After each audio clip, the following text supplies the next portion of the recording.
Hello po mga kalodi, what's up? Kamusta po kayo? Sana po ay okay kayo. At syempre, God bless pa rin po sa lahat ng ating mga taga-subaybay, sa lahat ng ating mga subscribers. At for today, samahan nyo po ako sapagkat sad to say, this could be our last vlog together with Kimba, no? At nagkaroon lang po tayo ng pagkakataong makasama siya sapagkat schedule po niya ng PMS dito sa may Gilili pa. Shout out sa Gilili pa. Thank you for accommodating Kimba as always. At yun nga po, naibenta na po natin si Kimba. Kaya po ito na nga po yung pinakahuling vlog natin kasama siya. Kaya wag po kayo mawawala. Samahan niyo po ako.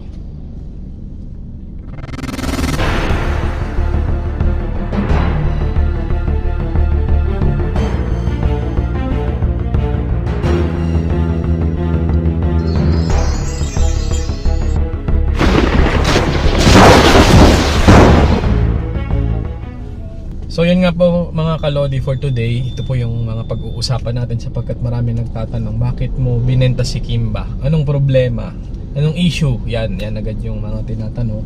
And yun po yung pilit kong sasagutin for today.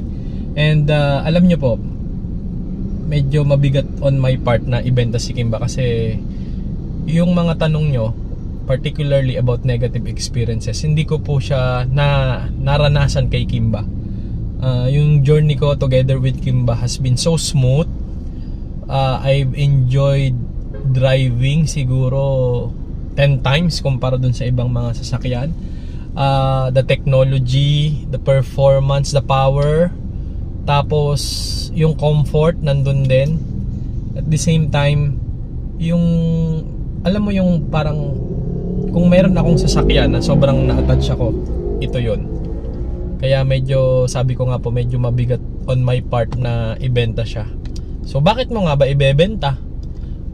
Yun nga po ang at this particular moment, dahil nga po I've also welcome electric vehicle into my lifestyle, into my life. Nawalan po ng parking si Kimba. And kawawa naman po kasi naka-expose siya sa araw at the same time nauulanan, so maluluma siyang mas mabilis. Tapos bihira naman din po nating nagagamit kasi nga syempre pag magdadrive ka, doon ka sa mas makakamura ka. Just imagine pag kay Kimba, siguro ang 1 kilometer natin nasa 9 pesos to 12 pesos depende po sa presyo ng gasolina.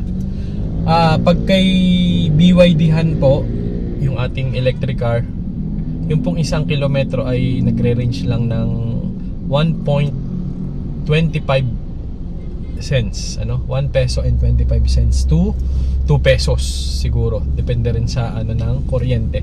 Pero ang laki po ng diferensya talaga, kaya po bihira na po nating magamit si Kimba. I've also discussed this already on some of my vlogs.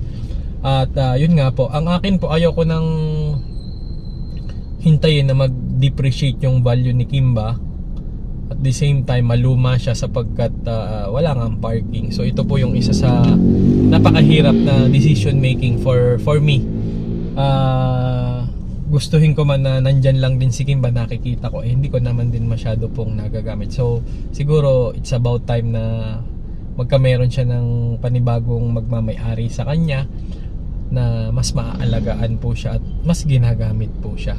So alam ko po, sobrang hirap na mag-let go, pero kung mahal mo talaga yung isang tao, you will set them free. Wow! Saan galing yan?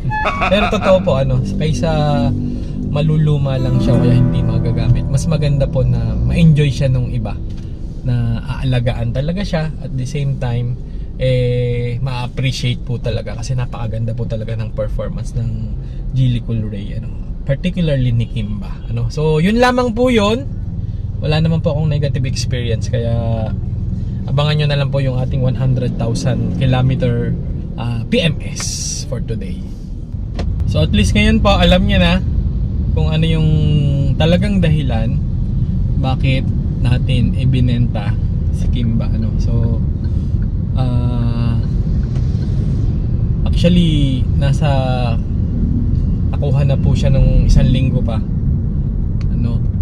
At yun nga po, nagkataon lang na tayo naka-schedule pa for change oil, kaya nahiram lang natin siya, no? So shout out po sa nakabili kay Kimba.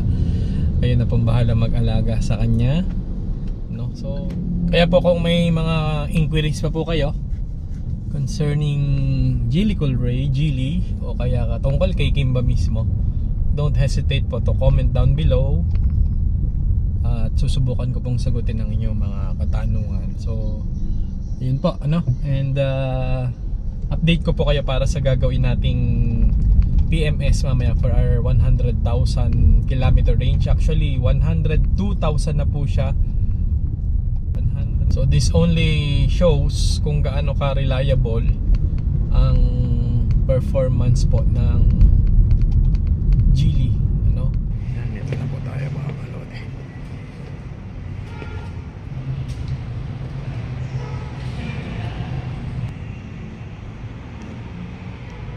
Mga kalodi, pag 100,000 kilometers are 2 to 3 days. So ganun pala daw po yun. So 2 to 3 days po nating iiwanan dito si Kimba for PMS. Update na lang po namin kayo kung ano yung mga papalitan. No? Drain plug gasket sir, wala ito dahil pa sa transition na nangyayari, pero no worries naman if ever na hindi siya i-reuse natin siya. So i-assure ko naman sa inyo sir na hindi tayo magkakaroon ng leakage. If ever na may tumulo sa pangilalim nyo at alam nyo na langis yun, pwede nyo naman sa amin itawag or bumalik dito, no? So gawa natin ang paraan nyo. So drive belt, water pump, fuel filter, air filter, meron CN95 543 883. Etong fuel filter sir, patatanggal ko naman yan, din palilinisan ko, no? Papa-inspect ko, So that's all for now mga kalodi. Salamat po sa lahat ng mga nakasama ko sa lahat ng mga lakbay Geely natin at kwentong Geely. Mami-miss ko po kayo, and I hope to see you on some of our vlogs. Kaya po mag-iingat pa rin po kayo lagi. God bless po sa inyong lahat. Bye.